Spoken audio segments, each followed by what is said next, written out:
Hey everybody, welcome to the Fireside Tattoo Network. My name is Jake. This is Champ Grubbs. We want to thank Modelo for supplying us beer for the low price of regular price of beer. Cheers. Man, thanks for coming on. I'm glad.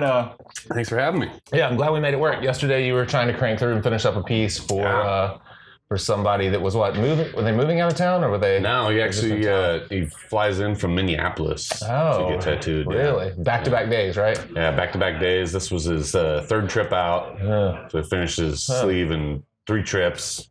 Man, that's really 6 sittings roughly. Yeah, 6 full day sittings, and a lot of coverage. We only left 10, maybe 15% of his skin showing on the whole sleeve. Yeah, I was looking at it. It's solid. It's a lot of work. So what's your approach when you're doing back-to-back days? Are you trying to? I mean, obviously you're trying to work in extremely different areas. Sure. Yeah, definitely.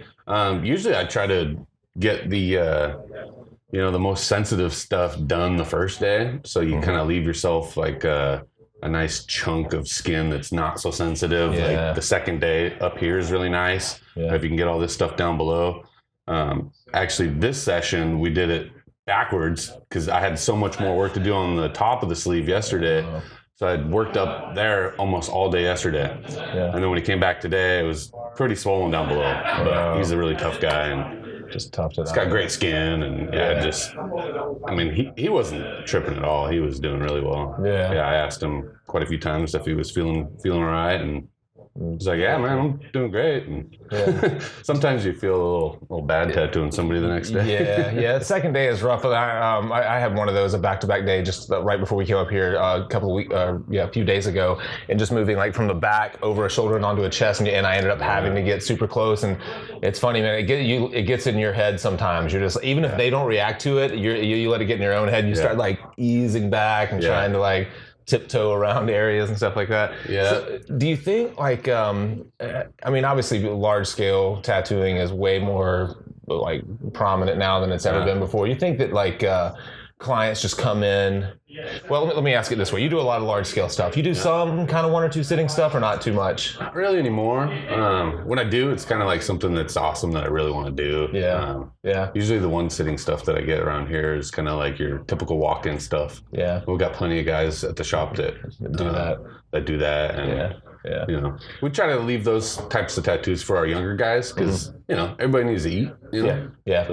Well, I get my question is I feel like I've noticed when people come in and they're prepared for a full day, they or if they're coming in for a full day sitting, they come in with a different kind of mindset. Like if you're going to get tattooed 2 days in a row, I just noticed. I remember early on in my tattoo career, I'm doing a butterfly on a hip or something like that, and the person struggled through the entire thing. Now people sit for 6 hours at a time, and they don't even get up to go to the bathroom. It's amazing, huh? Yeah. Wonder what caused that trend. It's just a difference in mindset, huh? I think so, yeah. And especially with guys that travel, this, like they're super dedicated. They've saved their money, they've done their research, they found their artist, they're willing to travel for it.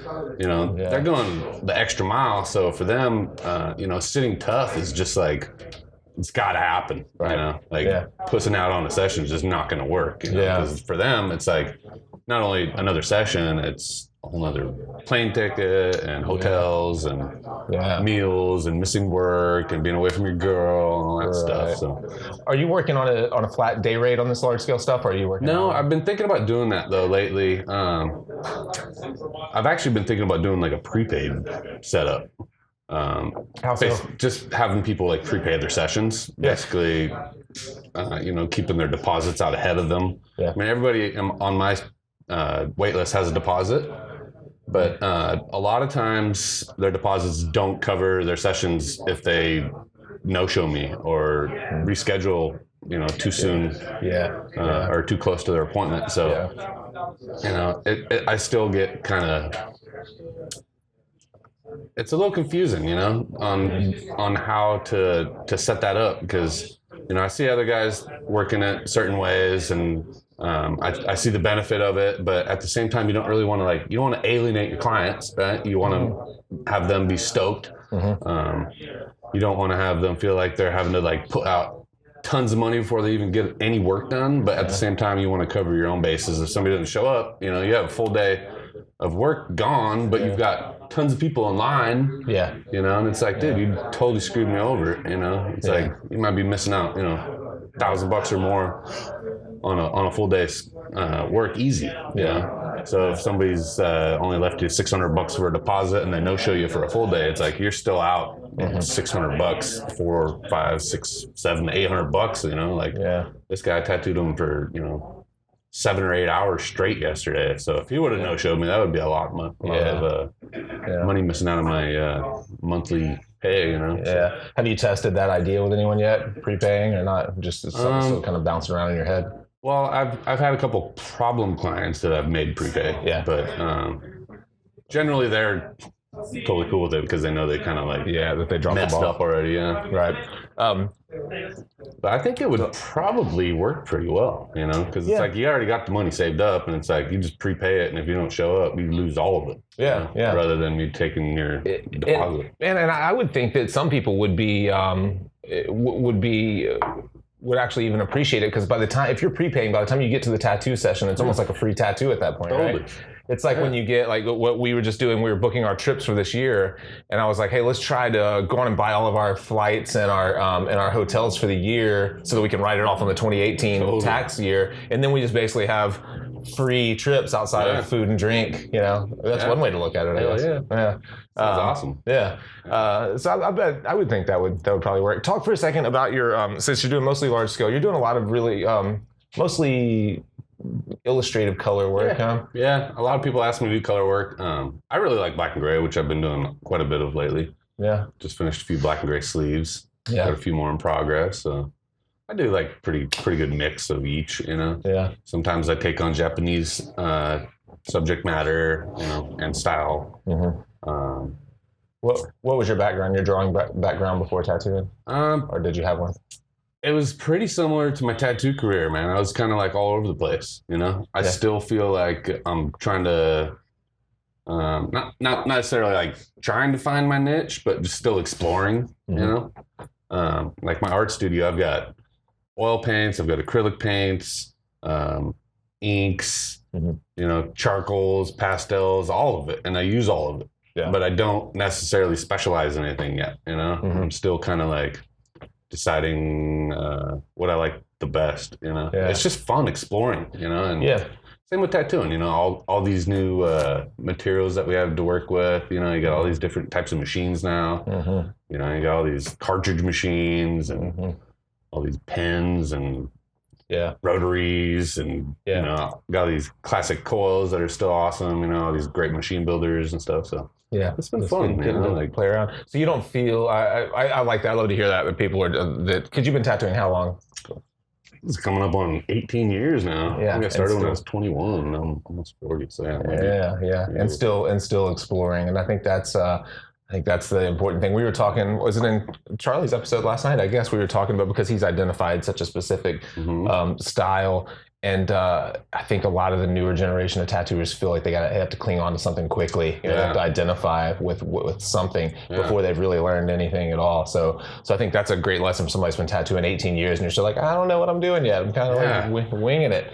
Well, I don't really wing it because I definitely have like, I mean, some tattoos you wing it because it's like somebody asks you to do something that you've never done before, and you're like, "Fuck yeah, I'll do it." You know, like I'll figure it out. You know, I'll do my research, figure it out. But I definitely have like things that, you know, I know I do well, like wildlife, anything in that realm, like nature stuff. I love doing anything like Eastern art, like you know. Buddhist, anything like that from India, Nepal. I love doing that kind of stuff. What you mentioned this guy that you were working on the last couple of days traveled in from Minneapolis. Do you how do you market yourself, or do you have a lot of clients that travel? Or you tattooing mostly local people?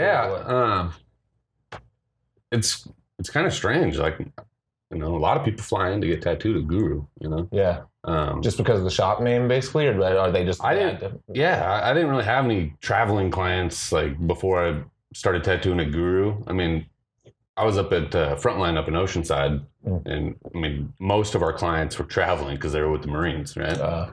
But as far as guys flying in to get tattooed and stuff, that was like not really the shop that was attracting the type of people that were doing that. yeah, I think Guru just kind of is a little bit more on the world scale. Like people around the world know about the shop more, whereas other shops I've worked at, I think it's a little bit more of a local shop, Southern California type shop. But I think Guru somehow got its presence out a little bit more early on in the game. And it's kind of like stayed there in the back of people's minds and stuff. People, still check in every once in a while and see what Guru's doing and stuff like that. Once I started working for Guru, started doing conventions with them, I started noticing people would be like, come in, say hi to me and stuff. And then, I put Guru on my banner and they'd be like, oh, you work for Guru? Oh, cool. And then they'd stick around for another 10, 15 minutes and chat and talk about other artists that work at Guru and stuff. So that was pretty cool, starting to work with guys that have a little more recognition and stuff. And it definitely, it rubs off on you for sure. So. Yeah, absolutely. I think there's a lot to be said for just getting into the right place. And I think it's something that hits home with a lot of our viewer base. So many of the tattooers I think that watch this show watch because they don't have the kind of, like I just watched you showing Rory how to do something on an iPad, and I see a lot of kind of back and forth, and a lot of these up and coming tattooers that watch our show come from small town, whatever, Oklahoma, Kansas. They don't have that, and they're just like, and they're desperate to get into some place that has a great learning environment, or some place where the shop is more than just a booth, and they're trying to where they help to promote you, and they say, well, what are you looking to do? I was kind of researching everyone we're talking to today, and I was just flipping through your page on Guru, and it was like Champ would like to take on a little more of this year. So like it's something that's very like 5 years old too. Oh shit. Oh well. But still, still, The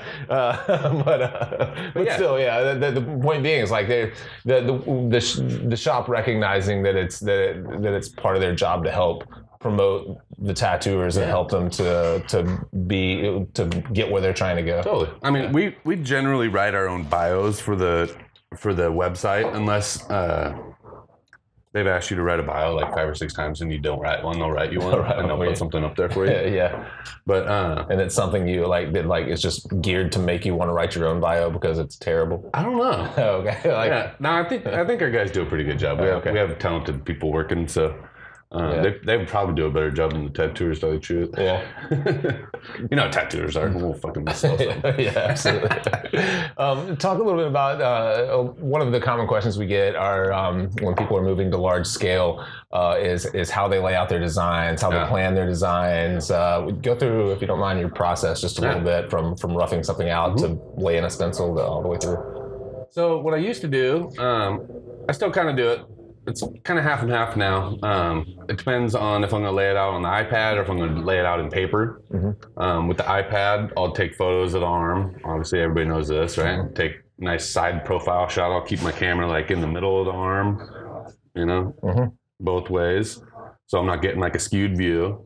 And then I'll take a front, side, and back view of it. And then I'll put those together, cut it, crop them all out, and then put them on one page. And then I'm basically like doing my rough sketches on layers in my iPad, right? If I'm going to do it on paper, I'm basically going to just start with thumbnails. I'm going to, look at the guy's arm, decide if it's a big, skinny, wide, whatever, draw a template of their arm, really small, and then just bust out tons of thumbnails. And the same thing I'm doing on my iPad. I'm basically setting it up so I have my arm, my canvas, my size, all that, and then just busting out tons of thumbnail sketches. Basically the same day that I'm doing my reference hunting, looking for ideas, looking for things to help me create this. Sometimes you're gonna, use found images. If somebody wants something photorealistic, it's like you're gonna go hunting Google for these images, right? And then if I'm gonna do something like that, I'm gonna do it on my iPad because it's so much quicker. If it's something that needs to be hand rendered and really have your artist's hand in it, then I'm definitely gonna start with paper because I want to have that like natural feel from the get-go. A lot of times if I feel like my drawing's a little too stiff on the iPad, I'll print it out and I'll do my final drawings on paper.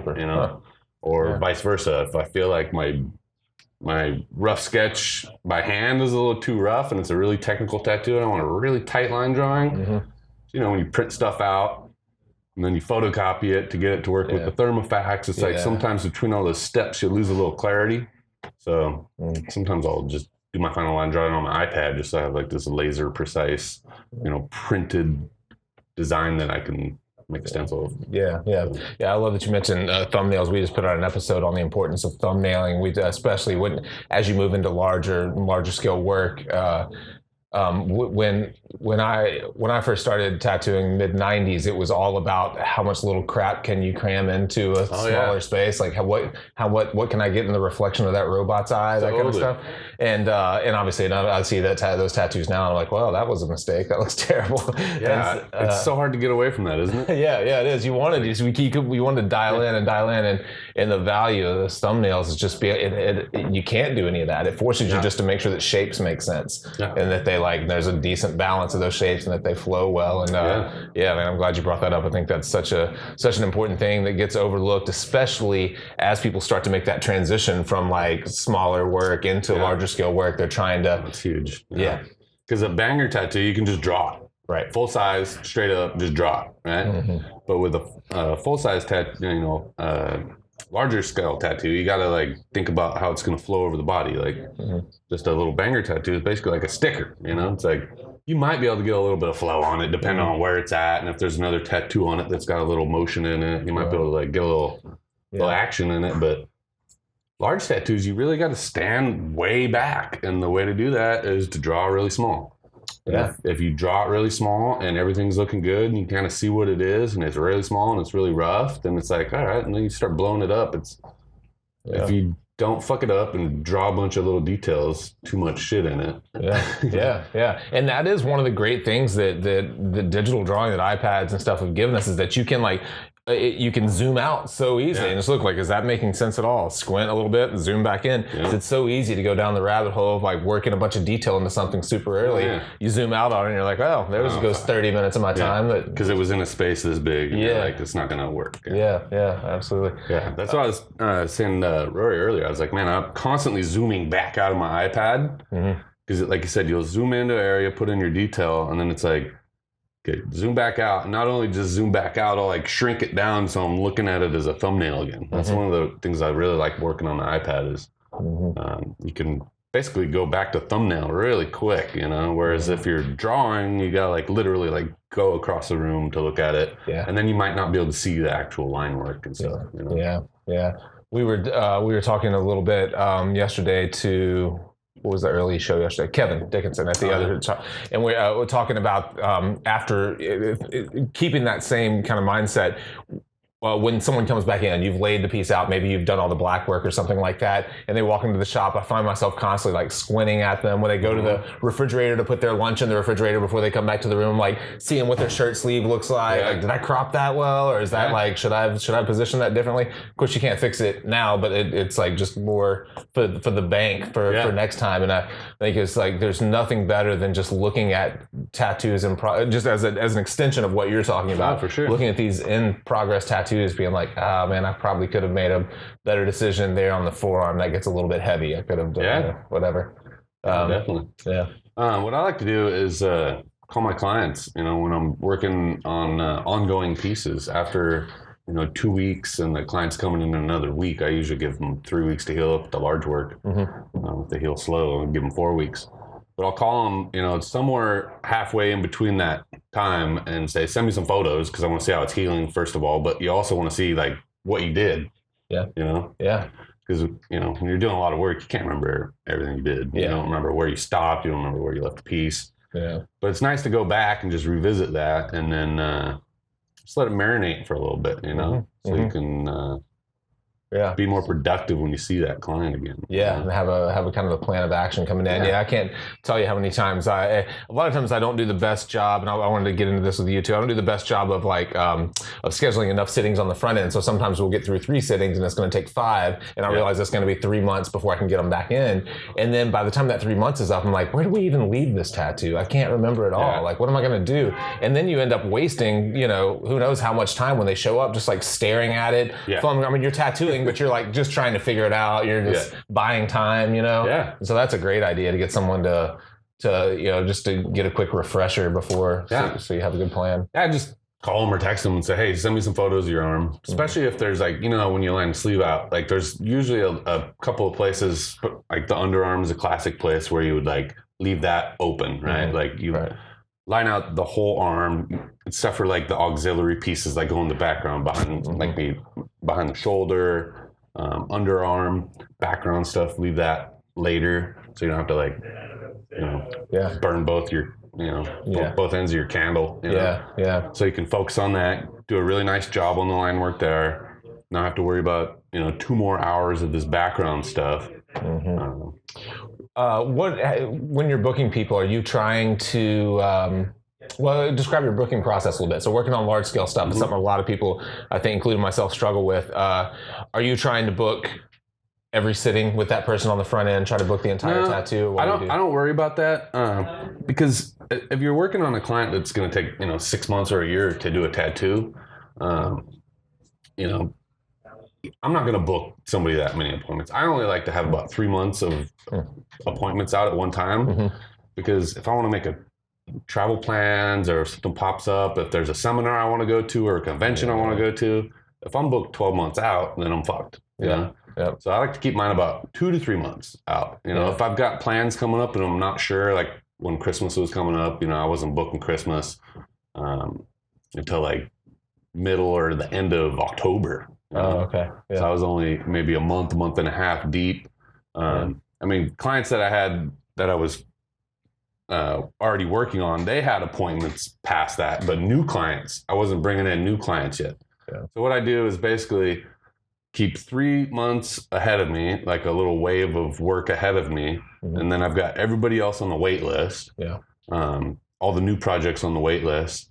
And then I just go through my wait list periodically. Like, how do you do the wait list? Is it an automated thing? Just emails? You just drop them? Basically, everybody on the wait list has emailed me and come in for a consult. We've had a meeting. We've decided on their idea. We've done filled out a consult sheet. They've put down a deposit. And they're solid on their idea. They know if they change their idea, they're gonna have to come back in and do the whole fucking thing over. Maybe put down a new deposit. Maybe lose their deposit if their idea is not something I want to do. Because they've been taking up time on my wait list. And somebody's like, "Oh, I'm gonna do a full sleeve." And you're like, "Okay, that's X amount of time on my wait list." Like, so my wait list is getting longer now.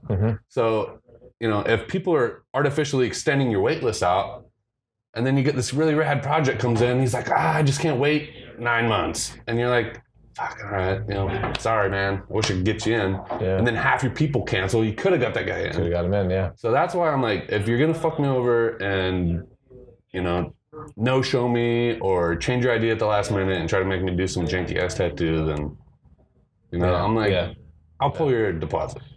So that's a great. I hadn't thought of that. That's a great way to do it. So you're vetting the wait list on the front end, because I mean, you could have a form that people go to when it says books closed. Click here, fill out the form. A lot of people do that, where it's just like, what's your budget? What are you looking to do? How much space are you gonna give up? And then that's your wait list. But how many of those people are serious? And so you might have this artificial wait list where it's just like, oh, I've got 25 people on my wait list when like 4 of them are actually legit. And so what you're doing is you're solving that problem on the front end. And then when you get them in, you talk to them about the tattoo, you do some sketches for them and stuff, just in the consult. Nothing like elaborate, because I find that's a problem too. If you give somebody a sketch and they might not like it at first, but then they might get stuck to it, and you're like, that was just like a quick idea I threw out. It's like, that was my first thought. You don't want them to get stuck on that. So I don't like send them home with any sketches or anything during their consult, but I will sketch on their arm or their back or whatever if I feel like I need to like map shit out, and then use the contact paper, to get your drawing. Russ Abbott calls it body mapping. But it's basically you're just getting your proportions down and figuring out your planes, basically, because the paper wraps, so it's like you gotta like kind of mark out where you're putting things, and if there's other tattoos, trace those out. And it just makes the whole process just so much easier. I lost my train of thought for a second, but that and another thing that does for them is it makes it real. So if they're putting down a deposit and going to a consultation and they don't have a definite start time, something like drawing on them or breaking out contact paper, that makes it real for them, and I think probably makes them a lot more comfortable being like, dude, I'll give you whatever your deposit, whatever, a couple $100 down or whatever it is. Usually for half sleeves, I'll do at least 2 hours worth of work for a half sleeve, for a deposit. Yeah. Full sleeves, I'll do 3 to 4 hours worth of work for a deposit. But I don't think it's enough, man. Really. Yeah. I feel like over the years, I should have been raising that up a little bit higher, because when you do get burned and you spend 3 days drawing someone's sleeve and then they end up not coming in to get the sleeve, I'm usually so burned by it that I don't even want to tattoo it on anybody else. I'm just fuck it. Just crumple it up and throw it away and just move on. So I'm not disappointed or upset because of that project. I'm just fucking move on. Yeah, that's one of the differences in people. Like someone like Charlie is doing who has a very set thing, and people come to him for what he's doing. And someone like, I think either one of us, we were really drawing to the people. We're doing, it's a illustrative work that has a lot of very specific subject matter that you can't just throw it up and be like, hey, this person bailed. Do you want this very, very specific thing that no one else wants? Grandma's ladle and whatever. Exactly. Yeah, nobody else wants that. So there are projects though that I could easily throw up online and probably get people to bite on, but I don't know. I kind of feel like even though that person burned me, I still feel like it might not be the best thing to do, because that might create even more animosity with that person, and that person might come back and get that tattoo at some point, or come back and get a different tattoo, and you don't want to cause any kind of bad blood. Yeah. But if it's a dope design and that person was a shitty client, I would definitely throw it out there. Put it up on the internet and fucking tattoo it. Yeah. And I know some of the guys in the shop have done that. Joe came in one day and had this beautiful tiger sleeve drawn up. And the guy, for whatever reason, didn't want to get it. And the tiger sleeve was dope. And Joe was like, I want to tattoo this shit. And he put it on the internet and he tattooed it, 10 days later or something? Yeah. It's fucking awesome. Yeah. Yeah. Power of the internet, right? Yeah, man. That's a different world. It's a completely different world. There used to be, it's a catch-22 because, but we weren't getting to do as many of these big crazy drawings before the internet. But we also, if we did do one of these big crazy drawings, no one else wanted it. I guess I could put it up in the lobby and maybe throw it in my book and see if somebody might want it, but it's unlikely. Yeah. And now, you can just snap a photo of it, send it out, and start getting emails about it or getting contacts about it. Are you closed right? Are your books closed right now? Or are you taking? No, I've never closed my books. Just waiting. I just make my constraints tighter. If I'm getting too busy, I don't like being booked out more than about 9 months, Okay. I feel like that's the cusp for myself. When I was getting out over a year, I felt like I was losing projects that I wanted to do because people didn't want to wait a year. Mm-hmm. And I understand that. If I wanted a tattoo from my favorite artist, I don't want to wait a year either. Mm-hmm. That's probably why I don't have any tattoos from your favorite artist. Well, besides a couple of guys I work with. Yeah. So your book, your actual schedule is about 3 months out, but you keep a waiting list that goes up to 9 months. Is basically what you're saying. Yeah, gotcha. And sometimes, I'm not the best at guessing how long each project's going to take on my books. That's why I don't really worry about it. I just give people estimate. Mm-hmm. All right, I'm going to start you in between November and December. Yeah.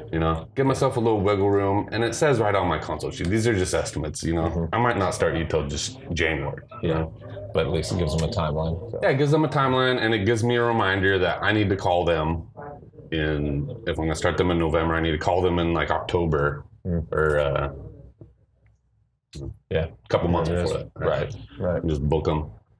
And I just go through my wait list periodically and just go, all right, these guys, I got to start booking these guys, and I'll kind of know how many people I need to keep booking. I just keep feathering them in. Mm-hmm. I don't do big blocks of booking. I don't want to dedicate a whole day to doing that shit because I hate doing it. Mm-hmm. So on days when I wake up and I'm I don't feel like drawing today, that's when I do my emails. That's when I call people. That's when I do booking. Mm-hmm. And then I come tattoo, and then maybe do some callbacks at the end of the night. But most times by the end of the night, I'm not doing any callbacks because I'm tired. So I'm really bad at that stuff. I don't respond to my emails very quickly. I don't. But that's actually.